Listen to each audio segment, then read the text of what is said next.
Hi and welcome to this on Maths prediction for the OCR Paper 3 Foundation Tier Maths GCSE. Enjoy!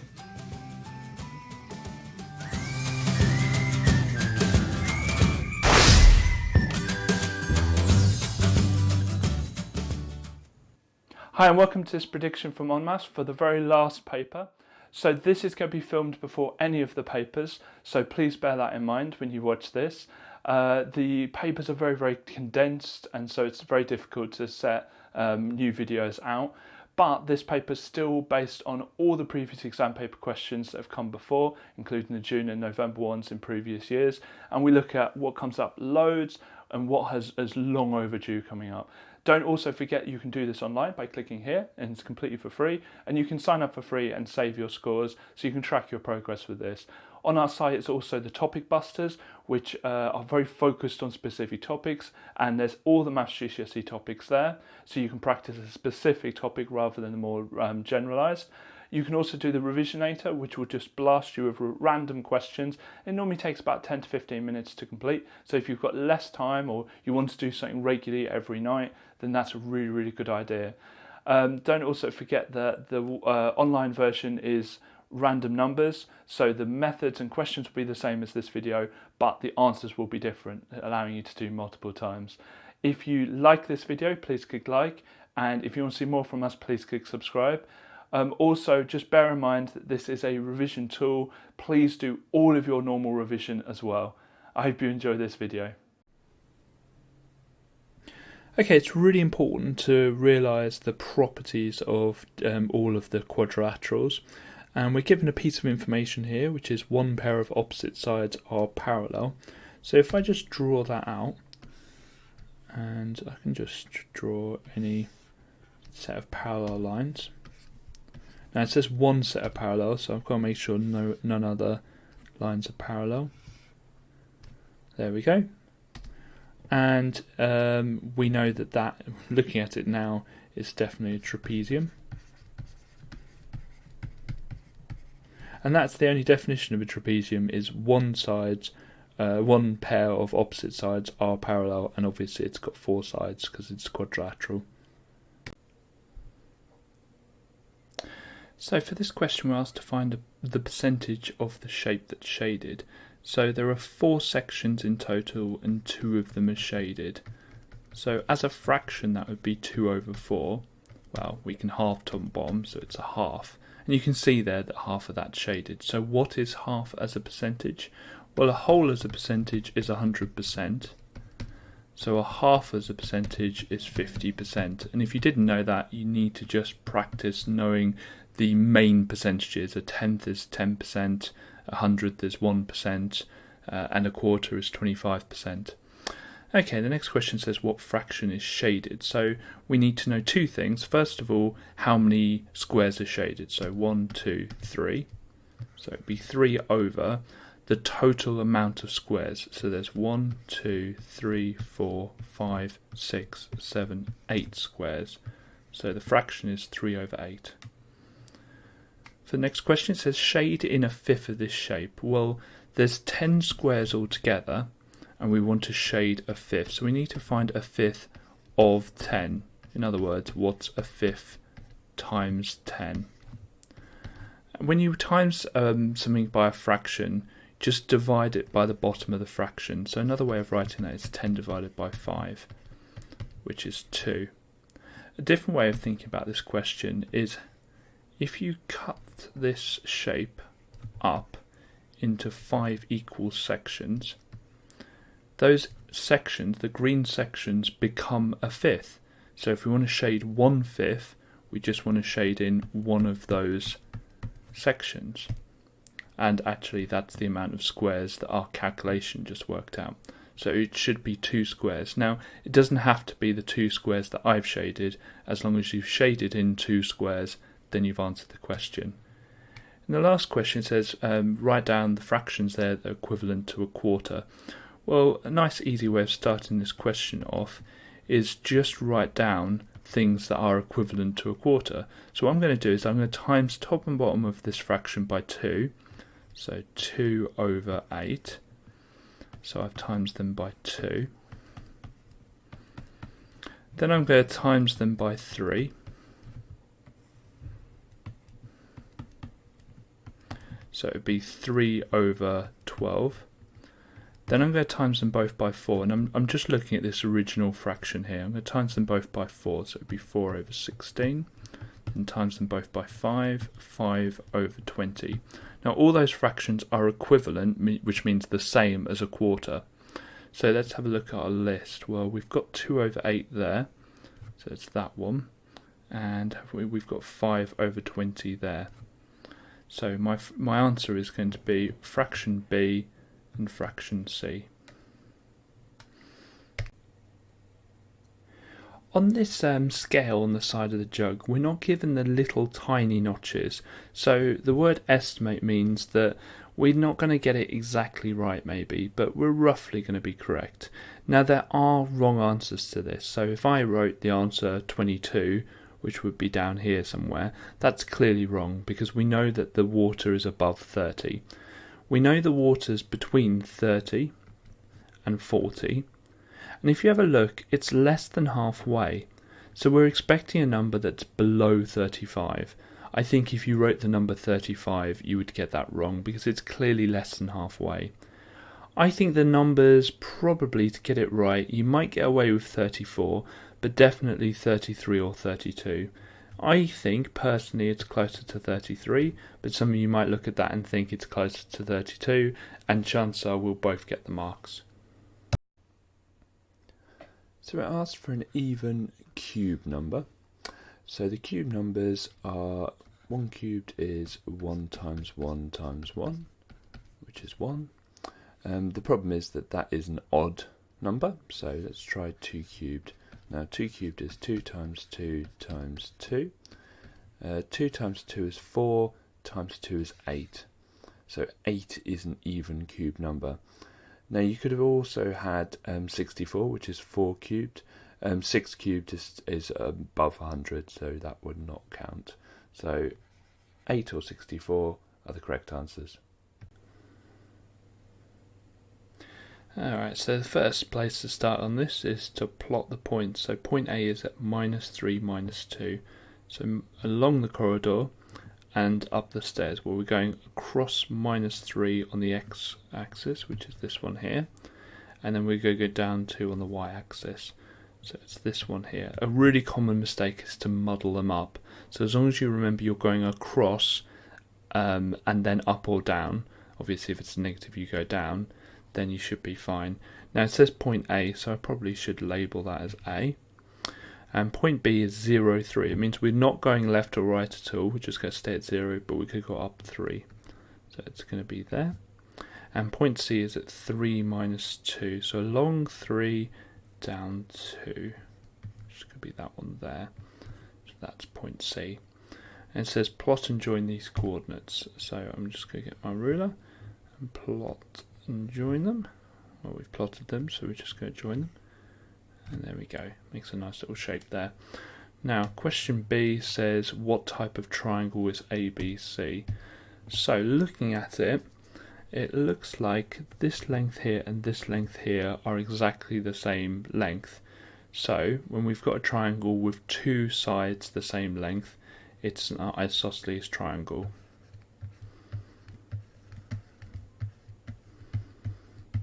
And try and learn the spelling of isosceles, because it does look better when you spell it right. I remember it's ISOSCELES. The SOS is like a Morse code thing to get help, save our souls. So I've always remembered SOS, as in, oh my goodness, I don't know how to spell isosceles. Okay, so when simplifying, it's really important to understand what like terms are.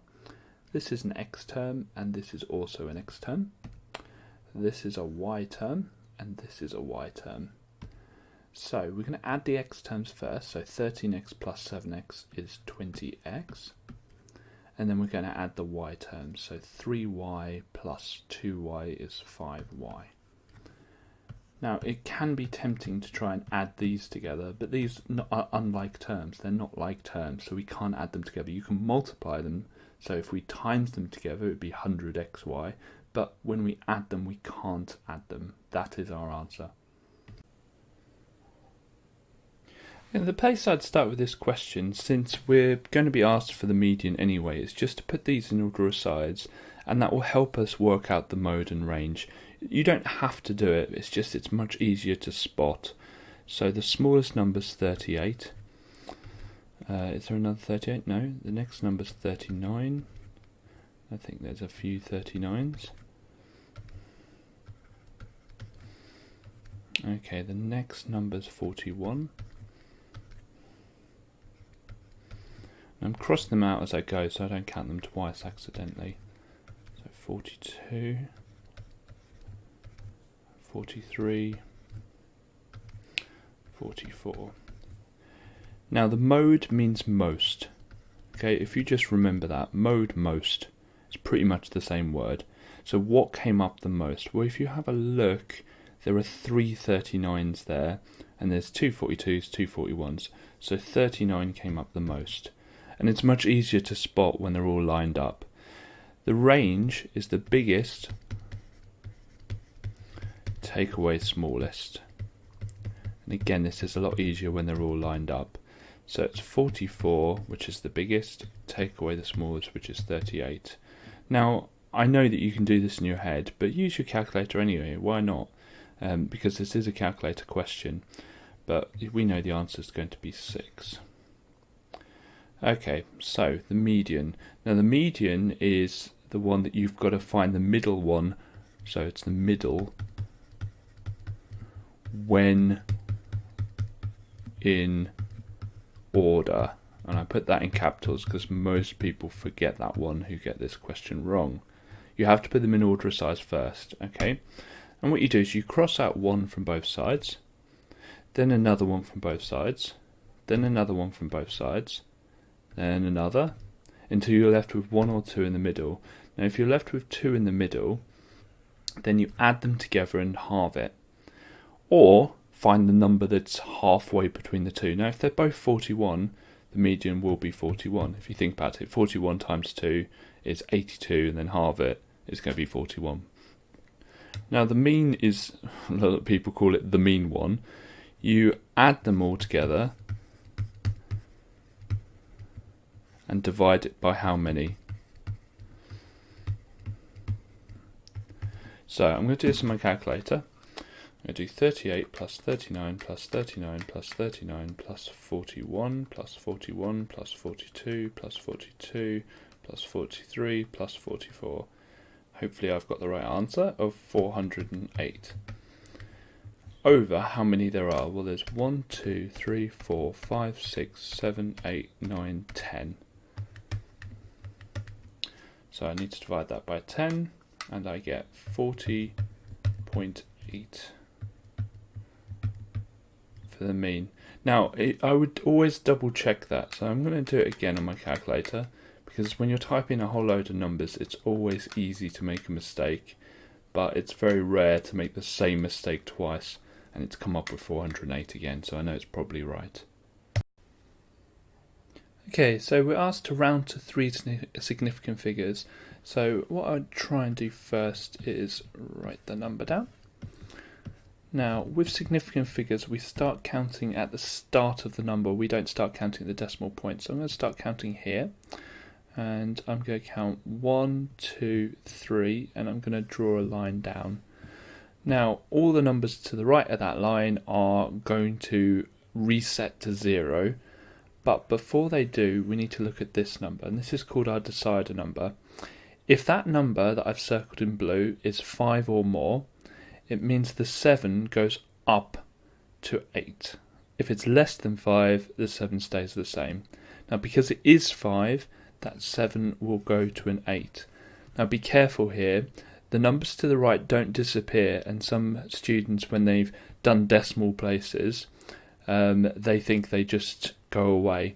With significant figures, you have to remember that they turn to 0. Now they do the same with decimal places, it's just because they're after the decimal point, we don't need them anymore. But these 3 zeros here are what we call placeholders. So, for instance, if you're asked to estimate the size of a crowd, and there was 207,518 people, you wouldn't say that that was roughly 208 people. You would say that's roughly 208,000 people. Alright, so we're asked to find 8.9% of 457. So first of all, I'm just going to convert 8.9% into a decimal. So this is it as a percentage, and as a decimal, I'm just going to divide it by 100, and you always do that to percentages to find decimals. So 8.9 divided by 100, and that gives me 0.089. And all I need to do is get my quantity and times it by that decimal. So I'm going to times that by 457 equals, and it says 40.673, and it wants it to 2 decimal places, so that's going to be 40.67. It's important that we're comfortable with converting between ratios and fractions. So having a look at this question, there's red on the first one is 8, and blue is 17. So for every 8 red, there are 17 blue. And it's asked us for the fraction that are blue. So there are 17 blue, so 17 goes at the top of the fraction, but how many are there all together? And so it's tempting to put 17 over 8, but it's all together. The bottom of a fraction is the total, so we need to do 8 plus 17, which is 25. So the fraction is going to be 17 over 25. Okay, the next one asks us to work the other way. So we've got green to black counters, and there's that fraction that are black. So there's a couple of ways of doing this. I could write down them as fractions actually, so why don't I try that? So we know that there are 4/7 that are black, and we know that there are only green and black, so there must be 3/7 that are green, because it has to add up to 7 over 7, which is 1. So looking at that, what we can do to both sides, and I can put little lines down here, I can times both sides by 7 to simplify the fraction, to simplify the ratio even. So when I times the left by 7, I get 3, and when I times the right by 7, I get 4. So the ratio of green to black, and be careful that you have it in the same order, so we needed to have green then black, is 3 to 4. And make sure that it's in simplest form, which it is. Okay, so we're asked to find the length marked x. So it's a trapezium, so it has one pair of parallel sides. And to work out what the area is, we add together both the bases, which are the 2 parallel sides. We halve it, and then we times that by the height. Now the height is the thing that connects both the bases at right angles. So I'm going to write all that down. So we're going to do half of x plus 1.7. I'm going to times it by the height, which is 2.7. That'll give us the area. Now we're told what the area is. It says the area is 4.05. So this becomes a solving question. So I'm going to put my lines down on the equals. Now on the left hand side, let's have a think what I can do. Well, I can expand that bracket. So it becomes half x plus, and I can use my calculator here. I'll probably do it in my head. 0.85, and we're going to times that by 2.7. So we're going to expand it again by timesing both of them by 2.7. So 0.5 times 2.7 is 1.35 x plus 0.85 times 2.7, which is 2.295. We should put the equals in here, because I've not done anything to the right hand side yet. So I'm going to take away the 2.295 from both sides to get the x on its own. So 4.05 take away 2.295, and it gives me 1.755. Let's extend my lines a little bit. And we're going to divide by the 1.35 to get x on its own.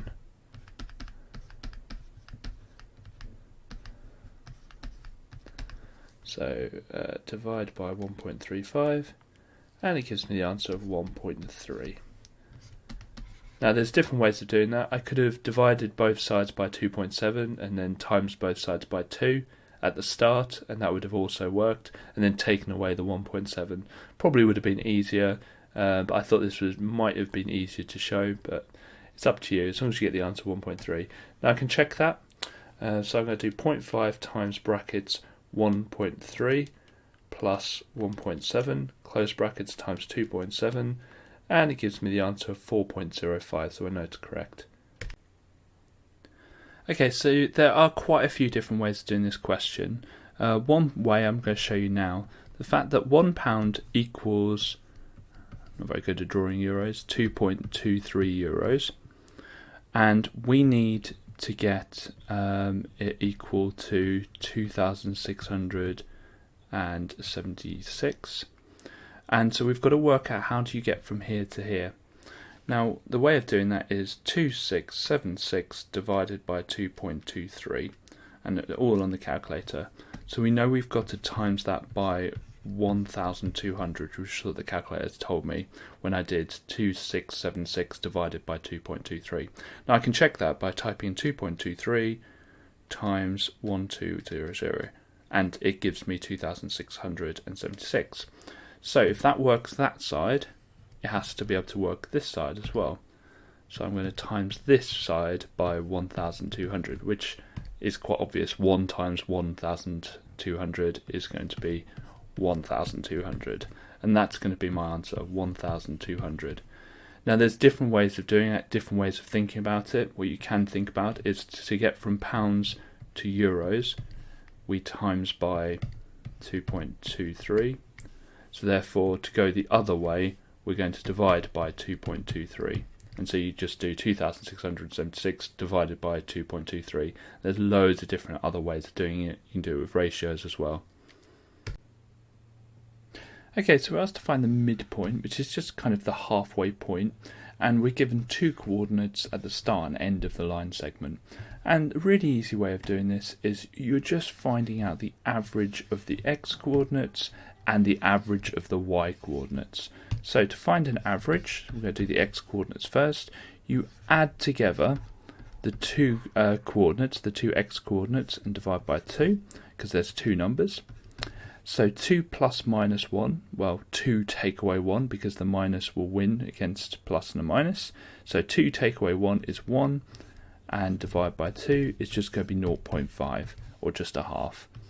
The y's, so here we've got minus 5 plus 2 over 2. Minus 5 plus 2 is minus 3 over 2, which is going to be minus 1.5.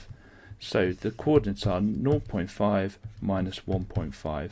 And if you think about it, half is halfway between 2 and minus 1, so that makes sense. And minus 1.5 is halfway between minus 5 and 2. Okay, so we're given a regular polygon, so that's going to be quite an important word there. Regular means that all of the sides, angles, and exterior angles in this polygon are exactly the same. So if I added another one here, this would also be x. If I put another exterior angle here, all the way around this, they're all x. They're all the same, and there's 16 of them in total. Now the one thing we know about exterior angles is they always add up to 360. So to find out what that angle is, we just get 360 and we divide it by 16, because there's 16 identical exterior angles. So I get my calculator out, 360 divided by 16 equals, and it's 22.5. So we can check that, we can do 22.5 times 16, and it has to add up to 360, which it does. So this question says there's a tennis tournament being played where each player plays each other once. And there's multiple ways of doing this. One of the ways is listing out all the different combinations. But this question only asks for how many tennis matches are being played. So you don't need to list them out, and sometimes you will need to list them out. This one you don't. So let's start off with a lyre. A lyre has 4 people that they're going to play against. William, Paul, Samantha and Christine. William, well, we've already counted a lyre's match with William, so William only has 3 left that he can play. Then Paul we've already counted his match with the other 2, so he's only going to play Samantha and Christine, other than his matches we've already counted. Samantha's only got Christine left to play after we counted all the other matches. And Christine's matches have already been counted so far. So, we've got the 4 matches Elia's going to play, 3 matches that William's going to play, not counting the one we've already counted from Elia, plus the 2 Paul's going to play, plus the other one that Samantha's going to play. So 4 plus 3 is 7, plus 2 is 9, plus 1 is 10. So in total there are 10 different matches going to be played. Okay, so we've got a scatter graph question, and the first question asks us just to plot the information from the table into the scatter graph. So we've got ice cream sales at the top and temperature at the bottom, which is not kind of the same way around as on the graph, so we've just got to be careful. So the ice cream sales are 46, which is here on the scale, and the temperature is 31, which is here on the scale. Just check that you're looking at the scale correctly. So we're looking about, let's have a look, about here. Okay, next one, ice cream sales 40, which is here on the scale, and temperature 34, which is here. So we've just got to be careful, and it's about there. So those are the 2 plots that we want to take. Next question says, on another day had an average temperature of 45 degrees. Use the scatter graph to estimate the sales of the day. Now, you need to get used to just drawing a line of best fit to any scatter graph that you come across. You will have to do it, okay? So just do it. Just, even if it doesn't ask you to, just draw a line of best fit. Now, a line of best fit is just a line that follows all the data like that. You should have roughly the same amount of data top and bottom, but it doesn't matter if it's not perfect, okay? So let's have a look. So we've got average temperature of 45 degrees. So we're going to draw a line up from 45 degrees, which is about there. And we're going to draw, oh, the line didn't come up. So let's draw that line there. It's refusing to come up for some reason. Let's try another one. There we go. Let's try another line. Okay, let's do it the old-fashioned way. Okay, and then we draw a line across from where it's the line of best fit. Now, to me, that looks like about 55. But if you had the same question and you came up with a different answer of 54 or 58, it still can be correct because you might have drawn a slightly different line of best fit. Okay, so don't worry if you sit down next to someone, do the same question and get a slightly different answer. Just draw the lines, straight lines, unlike mine, onto your diagram to show the examiner that you worked it out. So we've got 55 sales we're predicting. Now, what do we notice about this? Well, look at where all the data is. All the data is here, and yet we're estimating outside the range of the data. Okay, it's called extrapolation, where you do that. So the problem with that, if you imagine we do a graph of height against age, so we have age at the bottom and height up the side, then when you're very young, you grow quite quickly. And if someone extrapolated your data and said, oh, okay, well, that growth is going to continue. When you're 80 years old, you're going to be 20 foot high. Well, that doesn't make much sense. It's because we're quite confident with down here because we've got data for that, but we're not very confident with this bit here. We don't know whether the trend continues. Now with ice cream sales, if it's ridiculously hot, no one's going to leave their house. They're all going to be sitting inside with their air conditioning or sitting in their car with their air conditioning. So we know it probably won't continue. So if you just say that the estimate is outside the range of the data, and if you want to really impress the examiner, then you can use the word extrapolated. It's been extrapolated.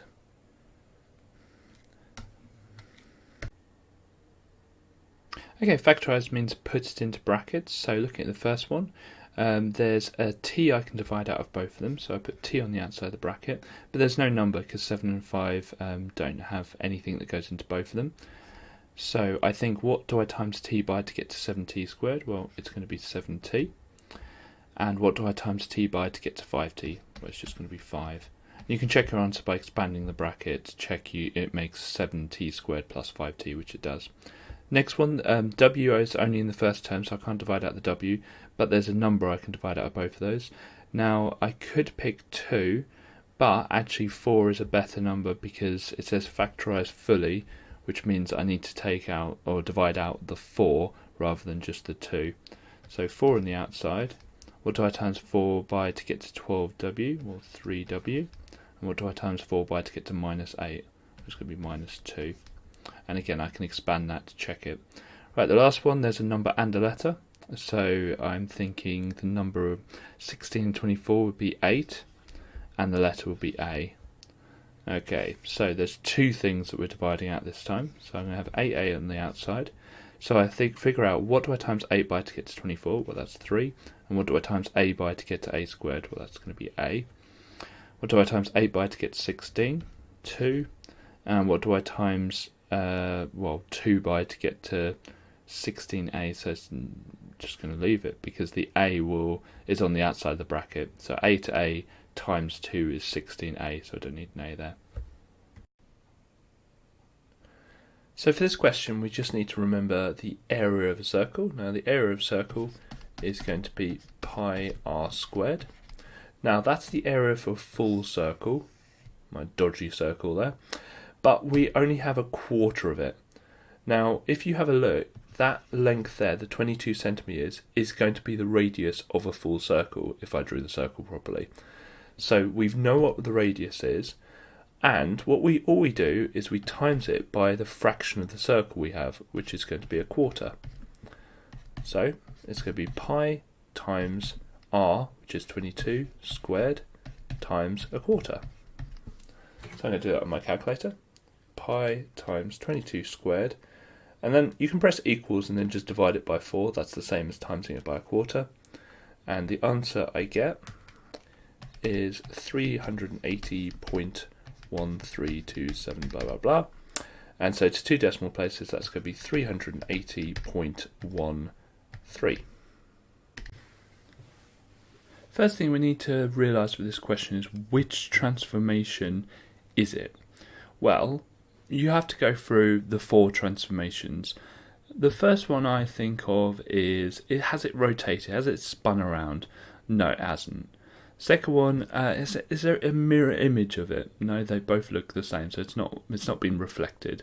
Has it grown or shrunk at all? No, so it's not an enlargement. So that leaves transformation. Translation. Translation. Now translation just means we've moved it, and that's perfect because we have just moved A to B. Now the second thing to realise is we are starting at shape A and we're going to shape B. Now with translations, to describe them, pick the same point on both shapes. I always pick the top left if it's available. Then what we want to do is work out how far left or right I have to go from A to get in line with B. And I do this with jumps, and the reason we do this with jumps is I never get the wrong answer when I do jumps. So 1, 2, I need to go 2 left. So 2 left. And let's have a think, how much up do we have to go? So 1 jump, 2, 3, 4. So 4 up. Now the way of showing translations is by using vectors, and it sounds fancy, but it's just putting this information here between a bracket. The number at the top of the bracket is how far right it's gone, and the number at the bottom is how far up it's gone. Well, let's do the number at the bottom first. So translation by, there's different words you could use there, and the number at the bottom, well, it's gone 4 up, so it's just a 4 there. Now here's a problem. This is how far right it's gone, but it's gone 2 left. Well, we just simply put -2 right. Now be careful, don't ever put a fraction line between the -2 and 4. It's not a fraction, okay? So don't ever put the fraction line in. These questions are just based on a few rules of indices. The first rule says that if you've got two powers with the same base, which these two do because they're both a, you add the powers. Now if you think about it, a squared is a times a to the power of 6 is a times a times a times a times a times a.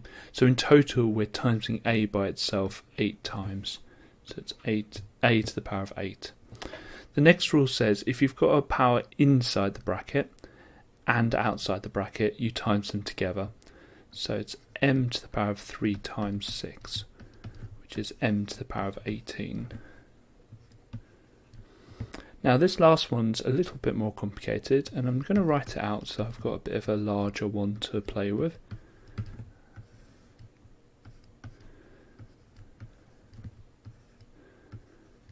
Okay, first thing I focus on is the number.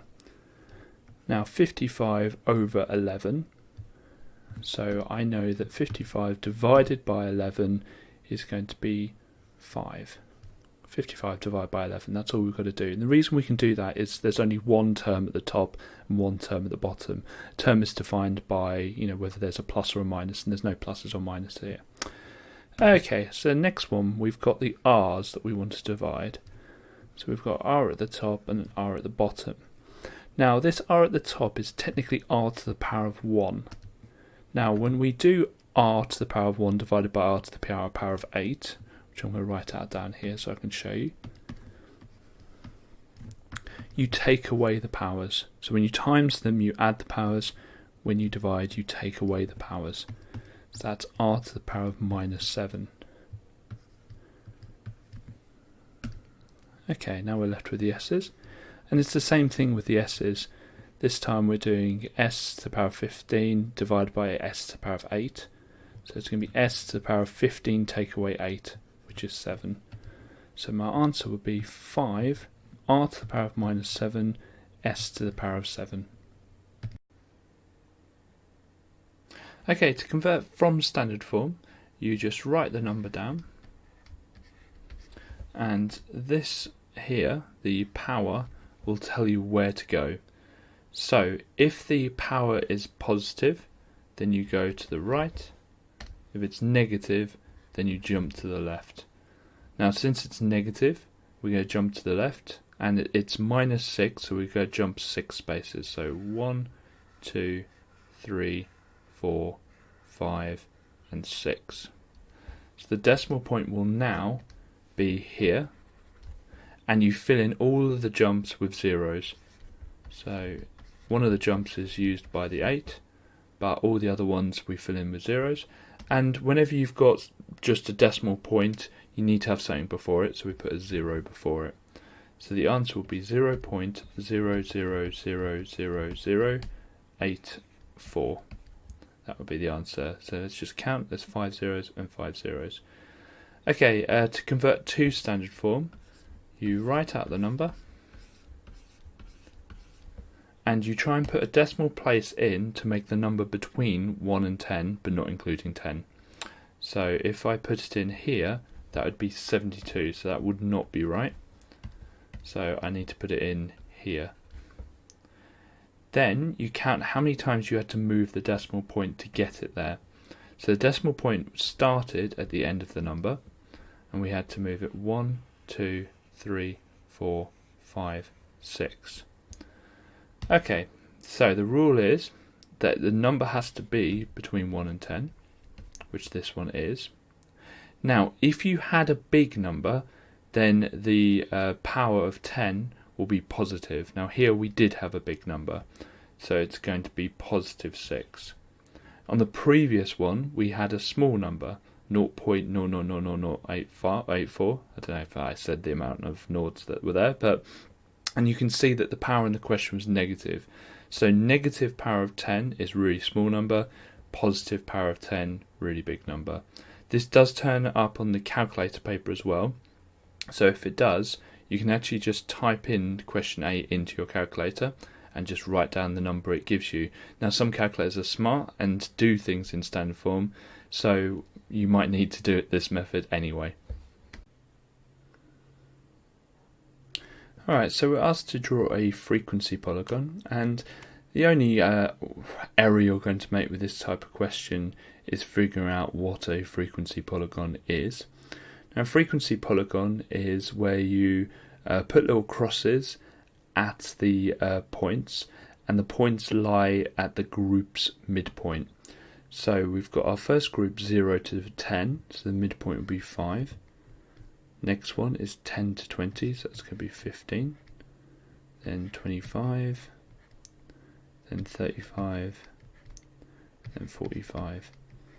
So the first one's going to be at 5, and it's going to be 6 high. It's going to be like that. Next one's 15, 22. So 22 would be about there. 25, 59. So 59 would be right up here. 25. 35, 15. A little bit lower than that, but that's fine. 45, 4. Now we're only halfway done, and my points aren't exact because the screen I'm using isn't the most precise, but it's good enough. We're only halfway done because what we need to do is join these up with straight lines, so no curves needed. And when you join them up with straight lines, do not ever join up the last 2 points. You're not actually trying to make a polygon, okay? So don't ever, when you join them up, whatever, right?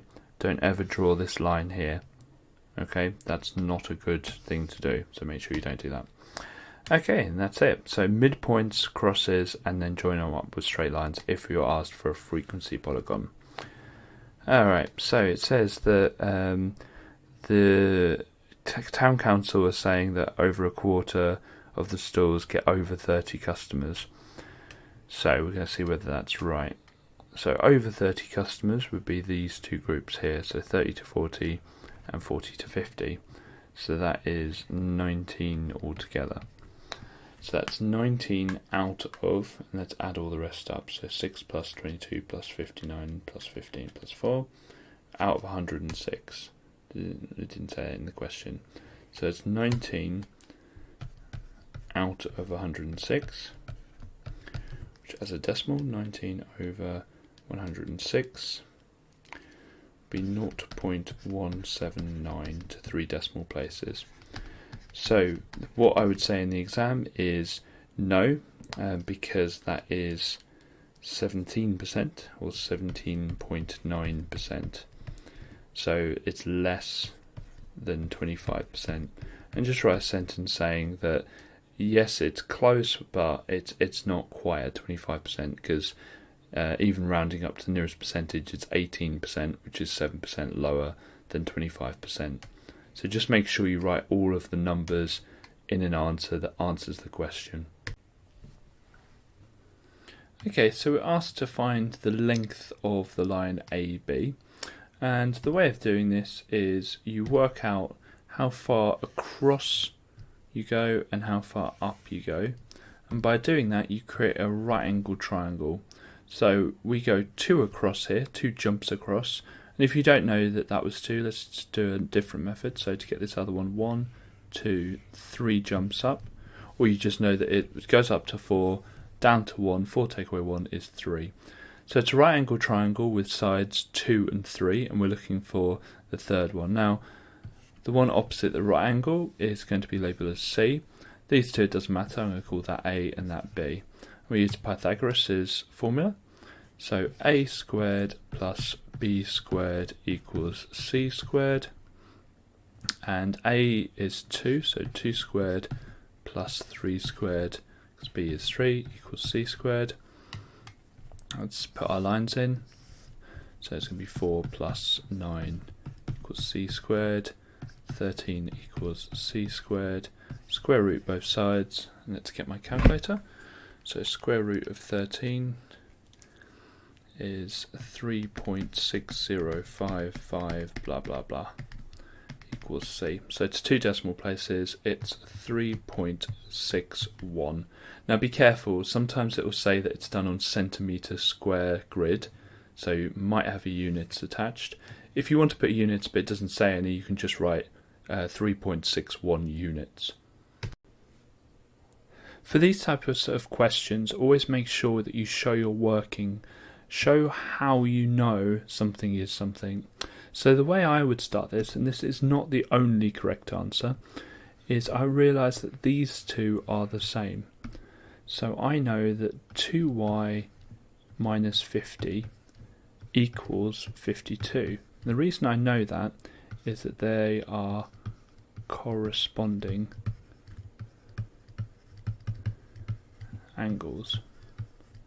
Now, some of you might know that as F angles, but make sure you write the word corresponding because they won't accept any other word. So I can solve this by first of all adding 50 to both sides. So that's 2y equals 102, and then I'm going to halve both sides.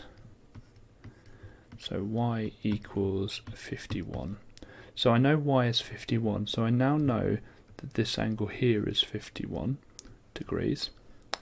Now I know that this is 52 degrees because if you look at this, and I'll use a different colour, this angle here and this angle here are Z angles or alternate angles, or you can say that this 52 degrees here is equal to this here, which is also 52, because they're vertically opposite angles. So I know that this one here, and I could call it a letter on the diagram, so I could say C. I don't think there's another C, so C equals 52, and show the examiner, right, that's because, well, let's go for alternate angles with the original value. Okay, so we've got three sides, or three angles in a triangle. I've got way too many colours going on here. So to work out x, so x equals, it's going to be 180 minus 51 plus 52. So work out what 51 plus 52 is, and then take away from 180. And the reason is angles in triangle. Okay, so I know that 51 plus 52 is going to be 103. Therefore that's going to be 77 degrees. So my answer is 77 degrees. Okay, so we have a set of simultaneous equations, and I'm just going to start off by just writing them out to give myself a bit more room because it's a little bit too small otherwise. So I'm just copying out the question. Now, there's a list of things we need to do for these, and there are different methods. I'm just going to go through the main one. The first thing is I need to get either the x's or the y's the same coefficient. So the number before them needs to be the same, ignoring signs. Now looking at this, and I'm going to label these A and B. Looking at this, if I double A, then the x's would become the same because they both have a coefficient of 4. So what I'm going to do now is I'm just going to write 2A. So I'm going to double everything in A. So double the 2x to make 4x to make the x's the same. Double the 5 before the y, so that's 10y now. And double the 24 to make 48. Now, next, I need to probably, and it's normally the case that if I write down B again, it just makes things easier. So I'm just going to literally copy down B underneath. Okay, so next I'm going to remind myself that I'm working downwards now. So I just put little circles around these to remind me I'm going downwards. And I need to look at the sign before the letter that I've made the same coefficient. So I'm looking at the x's and I'm looking at the signs before them. If the signs are the same, we are going to subtract. If the signs are different, we're going to add. And it's that simple. Okay. Now the signs are the same because they're both positive, so we are going to be subtracting. So a minus there, a minus there, and a minus there. Okay, let's start. 4x take away 4x is nothing, which is good because it needs to be nothing. 10y minus 3y. Now two minuses make a plus, so that's 10y plus 3y, which would be 13y. And we've got 48 plus, because the two minuses make a plus 4, which is going to be 52. I'm going to put my lines in.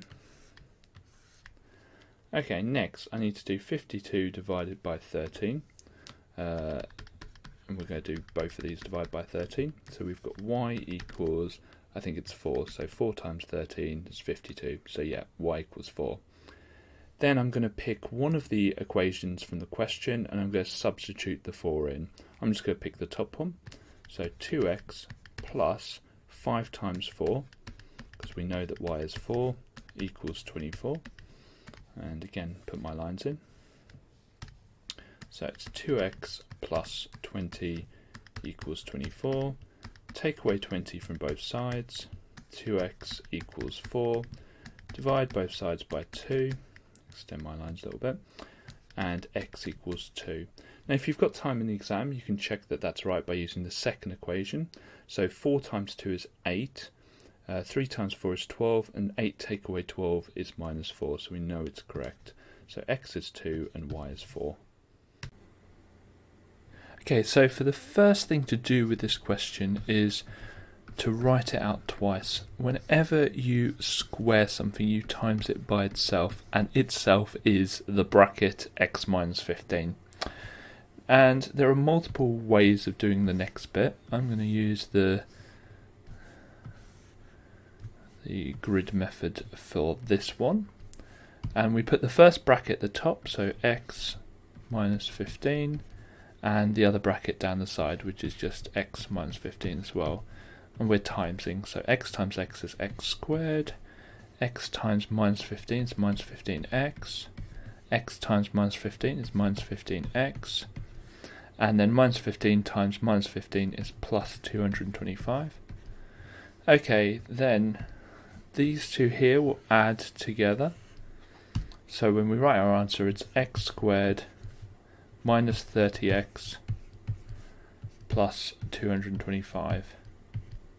Now the really common answer to this is people thinking it's x squared plus 225. Okay, and that is wrong. Okay, students do that, and I'll put a big cross through it. Students do that because they don't understand that you're squaring the whole bracket, you're not just squaring the things inside the bracket.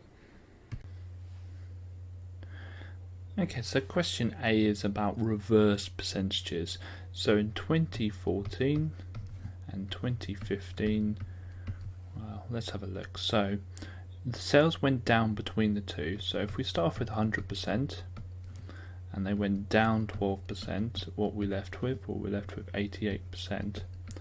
Now, as a multiplier, and this is the best way of doing this, 88% divided by 100, make it a decimal, is 0.88. Now that number, 0.88, is what we times the 2014 sales to get 2015. But in this question, we're given the 2015 sales, so we're given this one here. So we want to work backwards. So what we want to do is we want to do, I'll get my calculator, 7,359 divided by 0.88, and that gives me £8,362.50.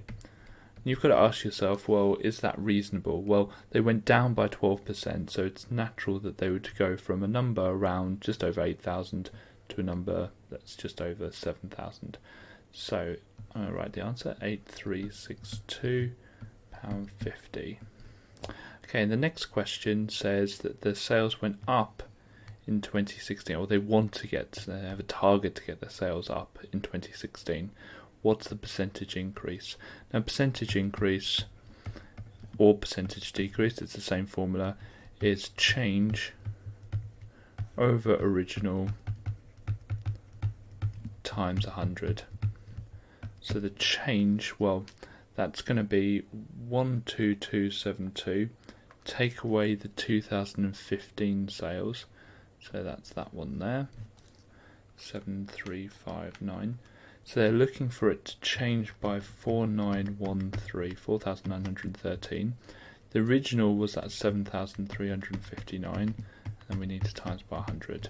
So I'm going to divide that by 7359, times it by 100. And that gives me 66.7617, blah, blah, blah. It says to the nearest percent, so that's going to be 67%.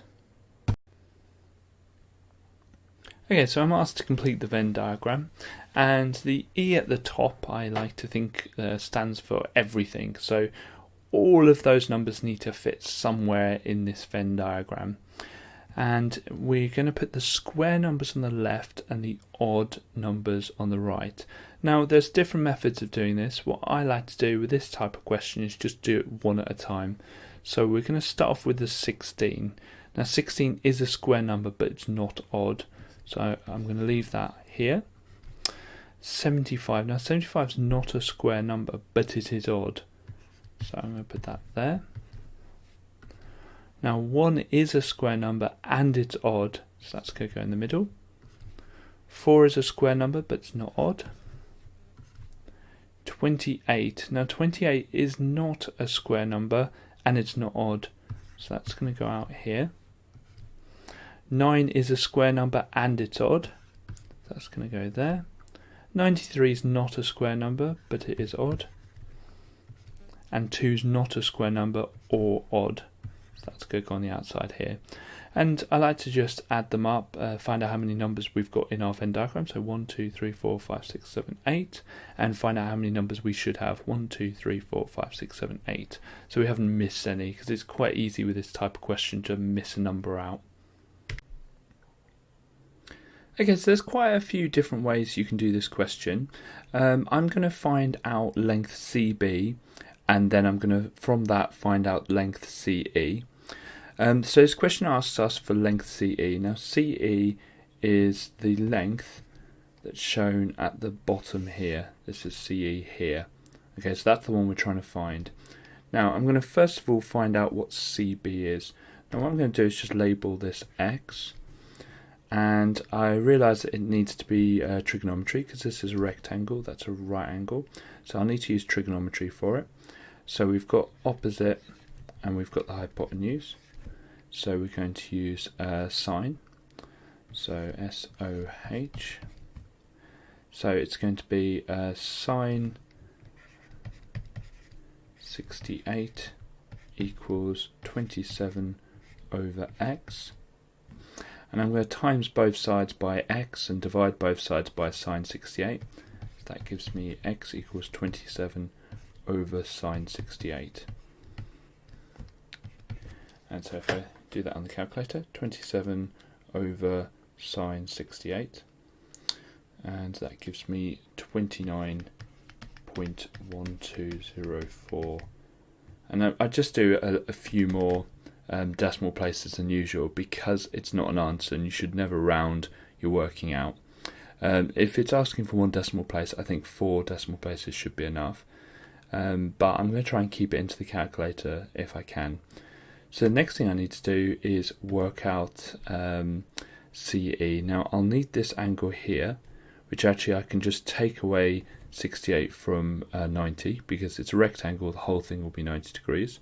So I'm just doing 90 take away 68, which is 22.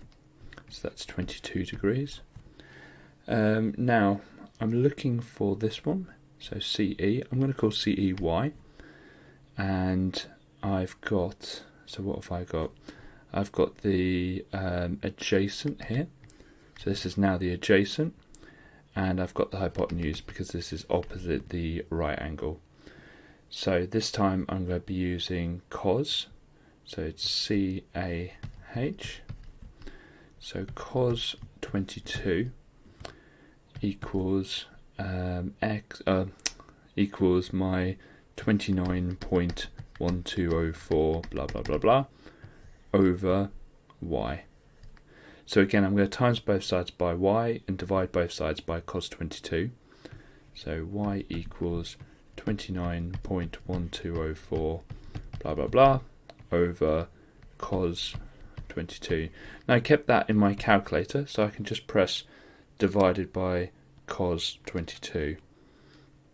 Press equals, and it's 31.4074 blah blah blah, and it says it wants the answer to one decimal place, so it's going to be 31.4.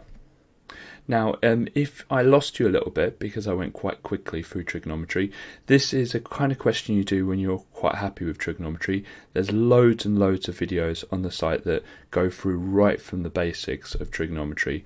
If you want to do these questions completely within the trigonometry triangle, then that's absolutely fine. You'll get the same answer.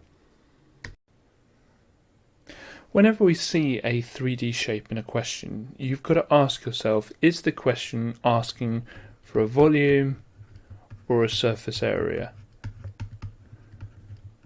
And that should be the first question that goes into your mind. Yes, it might be asking for something else, but those are the main two. We're looking at this, we're filling the swimming pool with water, so it's going to be a volume question. Now, way of approaching this is figure out what the shape is. Well, the shape is a trapezium-based prism.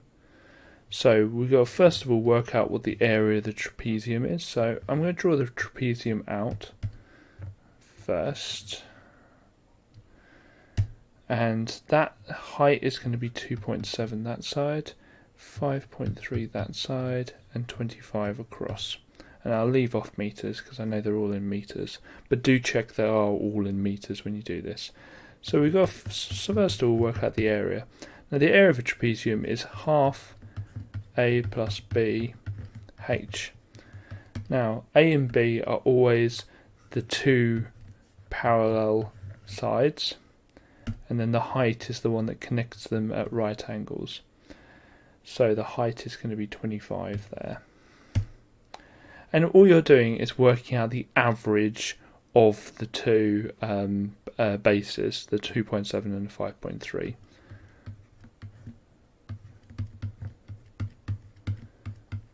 We're going to times that by 25. Okay, so we'll crack our calculator out. 2.7. Some of you will probably see this straight away. So the first bit comes out as 4 because halfway between 2.7 and 5.3 is 4, and then times 25 is going to be 100. So the area is 100 meters squared. Now for a prism, so volume, all you need to do is work out the area of the cross section, which is this bit here, the bit we just worked out, and then times it by how 3D it is. I think they call that the length officially, 15 meters. So the volume is going to be 100 meters squared times 15, which is going to be 1,500 meters cubed. So that's what the volume is, and it says the machine transports the water at a rate of 20 meters cubed per minute. So in 1 minute it's going to be 20, in 2 minutes 40. The other way of working this out, or the other way of thinking about this, is how many 20s are there in 1,500? So we can say time equals.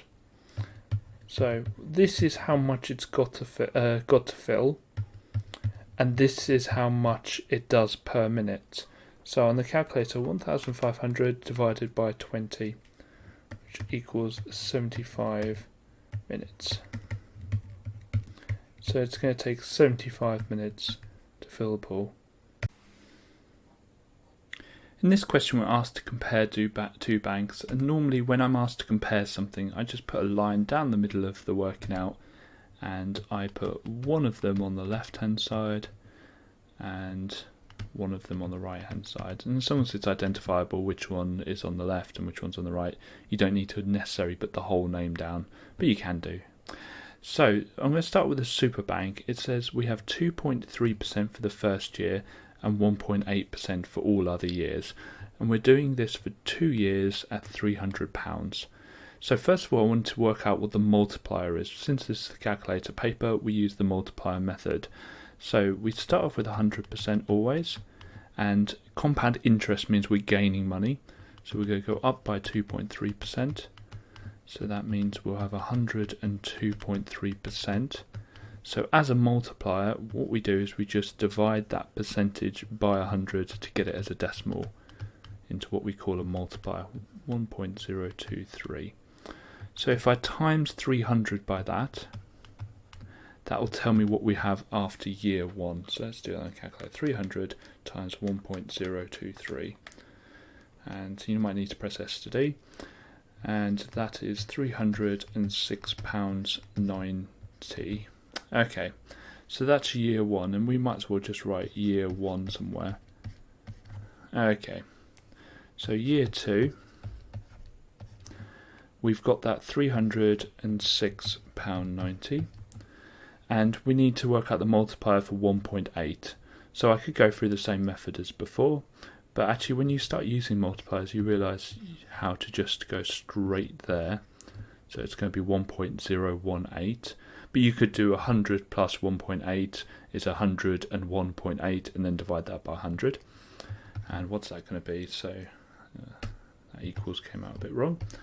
So what's that going to be? So 306 and times 1.018,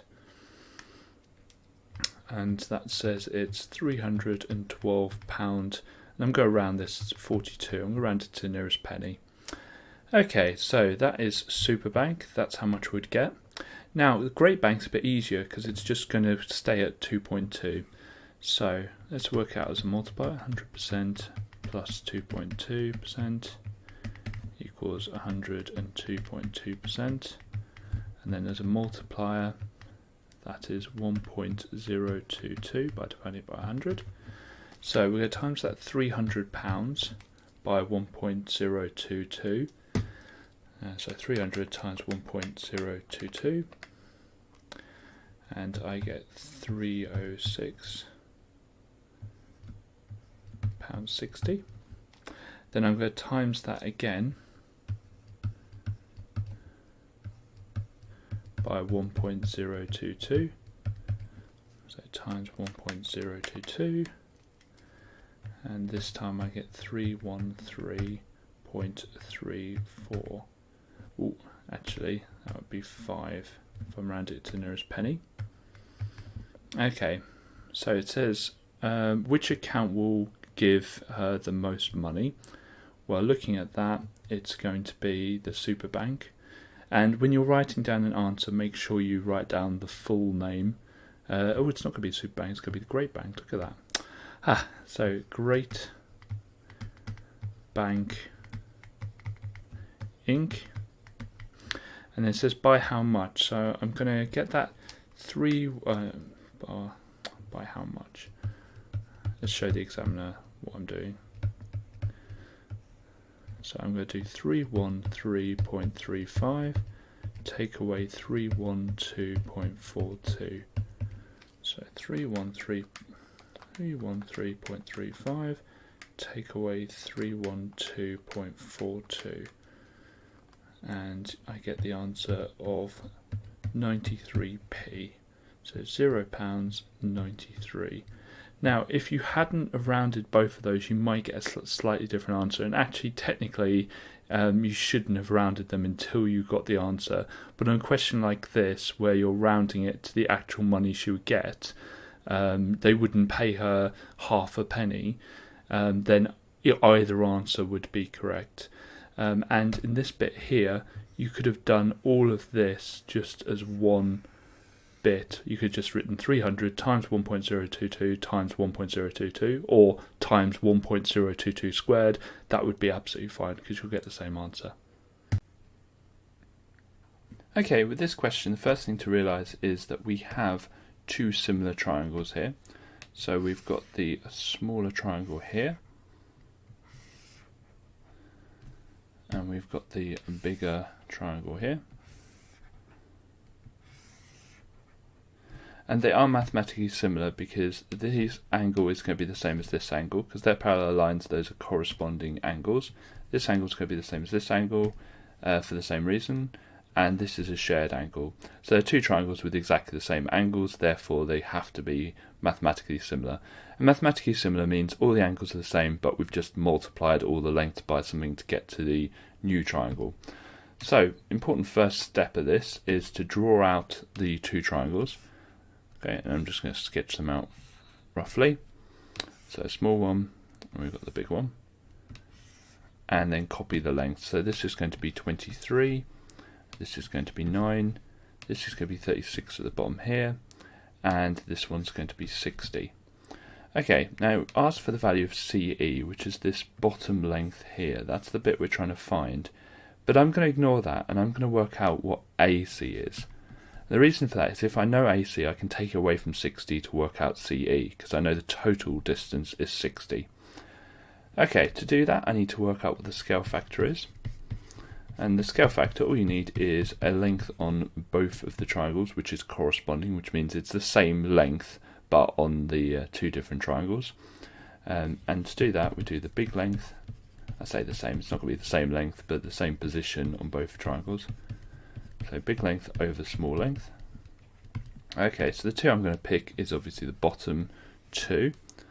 And we're going to find out what we times 9 by to get to 36. So 36 over 9. And that's obviously going to be 4. Okay, because 4 times 9 is 36. Okay, so we know we times that by 4, so the scale factor is 4. Now, if we go from big to small, we times it by 4. But here, we're going from, sorry, if we go from small to big, we times it by 4. But here we're going from big to small. So instead of times by 4, we're going to divide it by 4, because it's going to get smaller, isn't it? So we're going to do 60 divided by 4, and I should really write down what I'm doing. I'm doing AC, and that's going to be 15. So we know that it's going to be 15 here, for this bit, okay? But the total is 60, and we're looking for what's left over. So we're going to do CE equals the total 60, take away the bit we know that we don't want, and that's going to be 45. So the answer is 45. Okay, so we've got an athlete and two hurdles, and if he jumps the first one, the probability of him jumping the second one will change. So it's a conditional question, and we're asked what's the probability he will hit one hurdle. Now, one hurdle does not mean two hurdles. One hurdle means exactly one hurdle. So you've got to be careful with the question. Okay, so we start here, and if he jumps the first one, then we're looking at him hitting the second one, because he has to hit a hurdle. So we're looking at him hitting the second one. If, however, he hits the first one, he can't hit the second one, otherwise we'll end up hitting two hurdles, and it says it will hit one hurdle. So he has to jump the second one. So he's either going to hit the first one or the second one. Okay, what we need to do next is work out the probabilities he will jump the first one then hit the second one. So we just get the two fractions and times them together. So that would be 4 over 70. No need to cancel at this point. Okay, and let's work out the probability you hit the first one and then jump the second one. So that's 3 over 7 times 10 over 13. So that's going to be 30, and then I could do this on the calculator or just do it in my head, over 91. Okay, now we're either going to end up here where he's hit the second one, or here where he's hit the first one. The word or in probability means add. So he's either going to hit the second one, or which in probability is add, hit the first one. So on the calculator, because this is a calculator question, so it'd be 4 over 70 plus 30 over 91. So that's going to be 176 over 455, and let the calculator do the hard work there. Now, if it's a non-calculator question, generally speaking, the denominators of the fraction are a little bit simpler, and they tend to do those on the independent ones because they can manipulate the denominators a little bit more. Okay, I'm just going to write this out to make it a bit bigger. Now we're asked to make A the subject, which means we want A equals. So I'm going to put my lines down. Now the first thing I need to do is get rid of that square root, because if you look, the right hand side is all trapped in that square root. So what I'm going to do is square both sides. So we've got t squared equals, and when I square the square root, it just gets rid of the square root.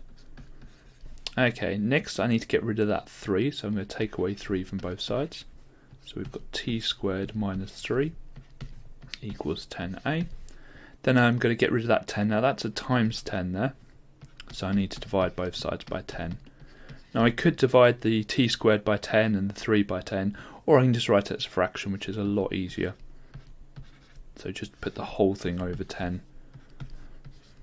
So therefore a equals t squared minus 3 over 10. Now it's really important that if the letters are capitals, we keep them as capitals. If they're lowercase, we keep them as lowercase. It does matter what case the letters are, so if it's uppercase or lowercase.